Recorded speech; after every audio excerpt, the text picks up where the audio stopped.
Hi friends, അപ്പോൾ ഞാൻ എൻ്റെ സഫാരി ഡൈക്കോറിലുള്ള എൻ്റെ ഫ്രണ്ടിലത്തെ റൈറ്റ് സൈഡ് വീലിനുള്ളൊരു പ്രശ്നം ഞാൻ എൻ്റെ ഫസ്റ്റ് വീഡിയോയിൽ പറഞ്ഞായിരുന്നു. ആ വീഡിയോയുടെ സെക്കൻഡ് പാർട്ടാണിത്. അത് പരിഹരിക്കാൻ വേണ്ടിയിട്ട് നമ്മൾ ഓരോ സൊല്യൂഷൻസ് നമ്മൾ തന്നെ കണ്ടെത്തുന്നതിൻ്റെ കൂട്ടത്തിൽ ചെയ്ത ഒരു കാര്യമാണിത്. അതായത് എൻ്റെ 4 അലോയ് വീലും ടയറും സ്വാപ്പ് ചെയ്തിട്ട് മറ്റൊരു വണ്ടിയിൽ, എൻ്റെ ഫ്രണ്ടിൻ്റെ വണ്ടിയാണ് ബിജുവേട്ടൻ്റെ വണ്ടി, ആ വണ്ടിയിലെ വീൽസ് നമ്മൾ എടുത്തിട്ട് ഓടി നോക്കുക എന്നുള്ളത്.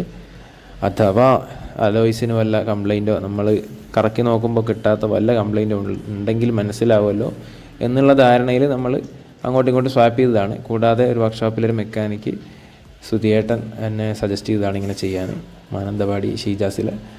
അപ്പോൾ അങ്ങനെ നമ്മൾ ഓടി നോക്കുമ്പോൾ സത്യത്തിൽ നല്ല സുഖമുണ്ട് ഓടിക്കാൻ. ഇത് ഓൾ ട്രെയിൻ യോക്കോഹോമ ജിയോ ലെൻഡർ നല്ല ബ്രാൻഡ് ടയേഴ്സാണ്. പക്ഷേ സംഭവം എൻ്റെ ഈ ബെൻഡ് അതിനും ഉണ്ട്. ഓട്ടത്തിൽ നമുക്കത് ഫീൽ ചെയ്യില്ല, കാരണം അത് ഓൾ ട്രെയിൻ ടയറാണ്, നല്ല സോഫ്റ്റ് റബ്ബറാണ്.